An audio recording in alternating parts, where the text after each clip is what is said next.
This is a teaser for my up-and-coming book, Out of Depth. During departure and for 8 hours into the flight, Marion acted as the hood's systems technician. This kept him occupied familiarising himself with the systems. Once satisfied they'd be fine without him for a while, he decided he was hungry and headed for the cruise eatery. He was feeling great. He had never been inside an Aquinas creature before, and the feeling the creature was emitting was one of complete and utter peace. Marion was surprised. His disguise was supposed to be visual only.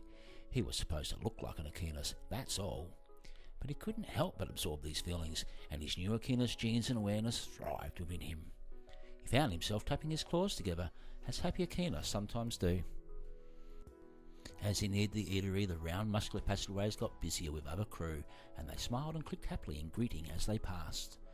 This was all new to Marion. Pet crews were much more serious, Marion scowled and thought. He much preferred the biosphere he was feeling here in the Soapio United Republic Forces hood. He turned the last corner of the corridor. The roundness lined with red and blue pulsating tissue led into a larger domed area. There were many bulbous masses about that Aquinas crews were gathered around, chirping and clicking, whistling merrily as they ate and talked to crewmates. On the left of the entrance, the wall was lined with many sphincters, teats and orifices. Marion recognised these as they were the same in pet creatures. This was a dispensary for your meals. Marion was a little apprehensive, as Pep and Aquinas eating tastes could be quite different. He reasoned if he stuck to crustaceans and salads he should be fine, and this he ordered when he fronted the dispensary. Hood greeted him politely and thanked him when he left. Marion smiled. He got no such courtesy from a Pep dispensary. Unfortunately, the Hood's amiable manner distracted him from the meal he was given, and he didn't notice the strange collection of baby crabs and shrimps that wriggled in the small netted bag he was given. When he looked, none of them were familiar to him, and his good feelings faded. He was hungry, particularly fond of pet cuisine. He wasn't fond of trying new tastes, and some Aquinas foods he found particularly disgusting.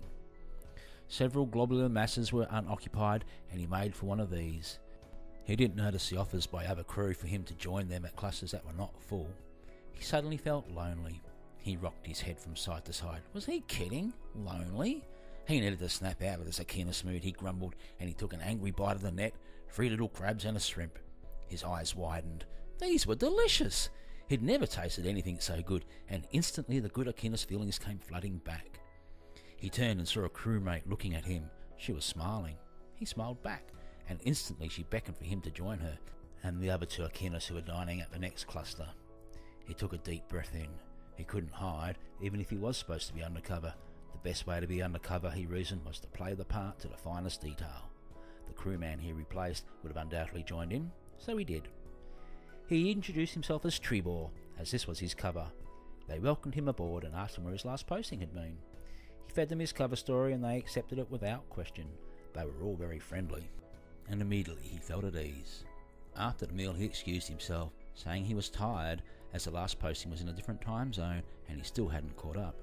This part was at least true.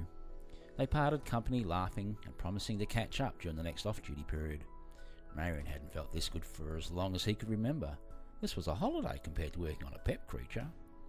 His private area was on the opposite side of the narrowing passageway to his duty station, and curiosity got the better of him, so he checked in to see if the minor systems were okay. They were. He hadn't expected to find them any other way.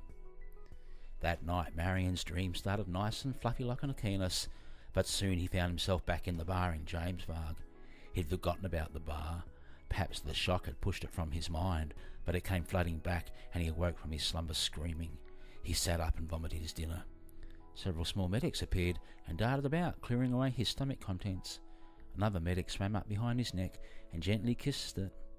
He felt the warmth enter his body from that point and felt better, but he still couldn't stop weeping. How could he have killed those peps? He didn't remorse the Aquinas border guards.